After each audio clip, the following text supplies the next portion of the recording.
So I bought a VR headset a while ago, and I haven't actually used it yet. I mean, I am a god at Super Hot, but I've never made a game for it. As somebody once said, start before you know how, and I definitely don't know how, so it's a perfect time to start. Now, one game seems a little easy, so I'll make 5, and hopefully you'll be able to see them improve as the week goes on, and by the end, I'll be able to apply for a job with 20 years of experience. Hello, it's day 1, and for my first game, I want to make something like, work, so I'm gonna start very small.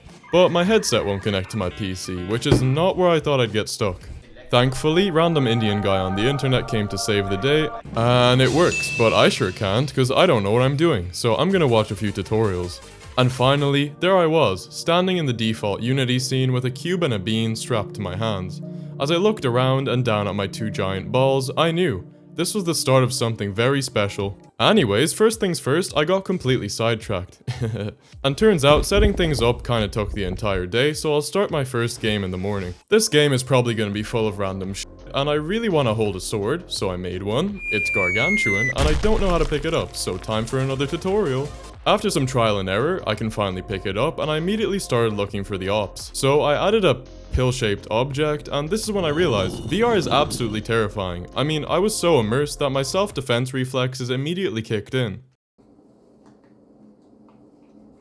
And he is absolutely massive because, as you all know, I'm 7'6" and he still towers above me, so I'm gonna go shrink him down. Then I took one look at the ladder and I thought, what if I turn it on its side and make it levitate in the air? Thus, monkey bars were invented. I think this is the exact same thought process that John Monkey Bar had when he invented them back in the day. Even in VR, they're pretty fun, and they have the added advantage of being the perfect exercise replacement for gamers. Then I pressed the add graphics button and made some simple hit detection. Or so I thought. I also gave the enemy 2 knives, so it's time for my first fight. He immediately dropped his weapons, and I must have graduated from police school because I tried killing him anyway, which thankfully for him didn't work. But don't worry, I found a bug where you can just throw your weapon to do damage, just like this. And after a while, I started getting pretty good at it, so I'm gonna promote this from a bug to a feature. I want to run around, so I made a bigger map, and it briefly fooled me into thinking that I actually have that much space to run around. Haters will say that I'm not wearing a headset, but I don't want to show my face, so I introduce to you my solution. As my first VR game, I think this absolutely slaps. I mean, you got walking, picking things up, looking around, broken combat, dropping things. And I'm like trash at this game. I don't know how, because I'm literally the one who made it, but I am very happy with how much I've learned today, so I'll see you guys tomorrow. Good night. As I slept tight, not letting the bed bugs bite, I thought about the most recognized game in the world, Flappy Bird. So this morning, I'm gonna attempt to make it VR, because ever since I was a child, I've always wanted to fly. This is how it's gonna work. Instead of just hitting a button to fly, I thought it would be much more immersive to actually flap your wings, which can also double as a great arm exercise. Unfortunately, while out for a run today, my dog got injured, so I won't be able to walk properly for the next few days, which kinda sucks, because I need to be standing for all the games I'm about to make, so I'm gonna be in excruciating pain. But anything for you guys. Let's start with the flapping, which as always, worked. Component, the one we just created, and we'll just call this control. Worked. And it's already really fun, and you know, this gives me enjoyment. Then I modeled the wings and gave myself the worst motion sickness of my life as my body collided with my wings and sent me into the shadow realm. That was a pretty quick fix, but it's already been like half my day, because every little thing I do takes about 2 hours because I have no idea what I'm doing. And I just broke it again. We're running out of time, so I'm gonna download some Flappy Bird pipes, tell it to move. Oh, you gotta be kidding me. And now everything works. Sorta. I'll just cut the bad parts out. Turns out, if I do that, the video becomes unwatchable, so I'll have to go fix some of it. Now, I'm gonna quickly decorate the map, and we have a working Flappy Bird, which took me the whole day. And I have to say, it feels like Flappy Bird, it smells like Flappy Bird, it's stressful, and it feels really badass to fly around.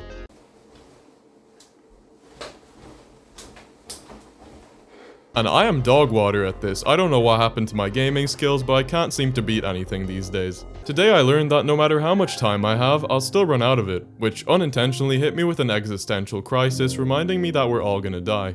Good night. If you thought yesterday was frustrating, then buckle up, because I'm about to go bonkers. speaking of bunkers, I had the idea to make a game about D-Day, but from the perspective of the machine gunner. I threw together a quick bunker and a beach, and you'll be defending your nest just like this.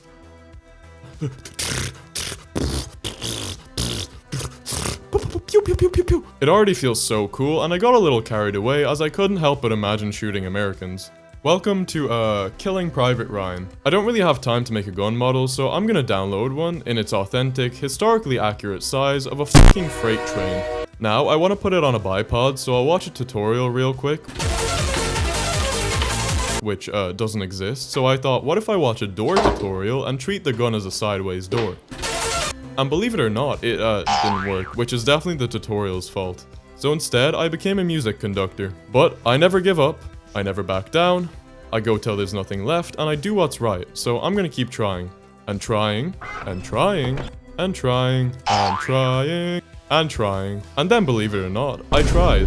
Whoa, I'm not giving up, I'm just changing my mind due to my previous failures, so I'll just make you hold it with both hands. With 2 hands.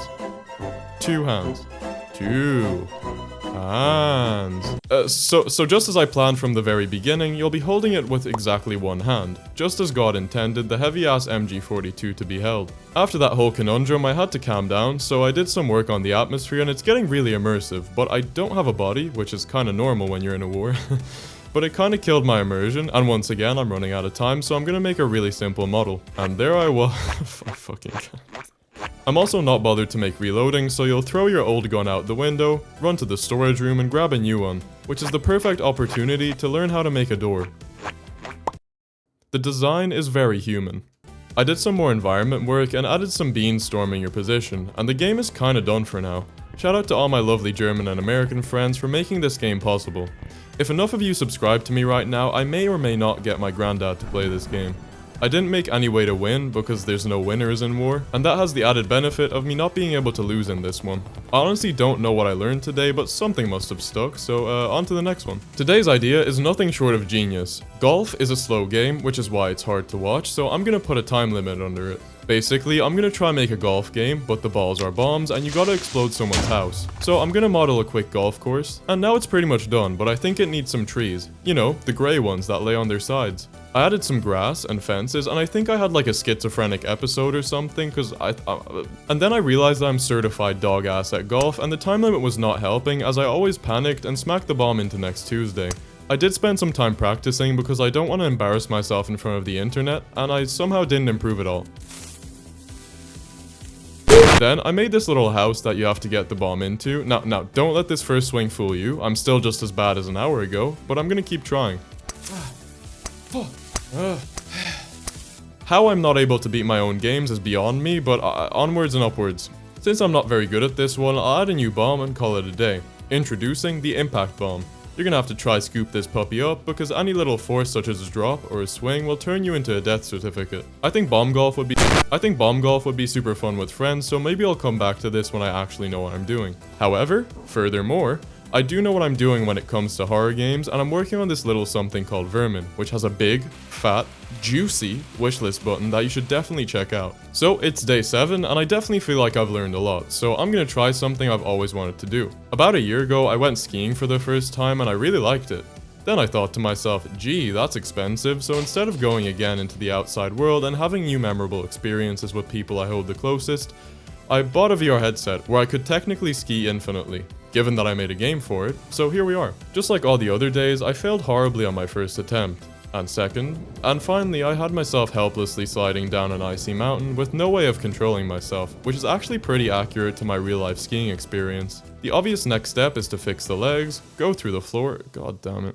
And now I regret not studying properly for my physics exam as I have no idea how to turn. As you can see here, I was trying to steer using the way my body tilts, but I just kept going in the same direction while getting faster and faster and faster, ultimately ending in me spinning in circles at Mach 5, which might not seem that bad to you on the screen, but it had its effect on me. I worked that little hiccup out, but the spinning had unfortunately put me out of commission for about an hour. During which time, I decided to stop being a little bitch and finish the game. So I made the map, added a few obstacles, I made it so that you go faster the lower you put your head, kinda like in real life. and the whole thing looks and feels super cool. Like, the speeds and the controls really make me feel like I'm about to slam nose first into a pine tree and suffer a catastrophic brain hemorrhage. Amazing. Anyways, I practiced this game as well, and guess what? Wow, I'm trash. I think I just made the games a little too hard this time round. It's definitely not a skill issue, but I can now say that I'm confident with making VR games, which is pretty cool, and it only took me a week to learn. There's one thing I still haven't learned up to this point, and after about an hour of playing my skiing game, I finally understood. I get motion sick very, very easily.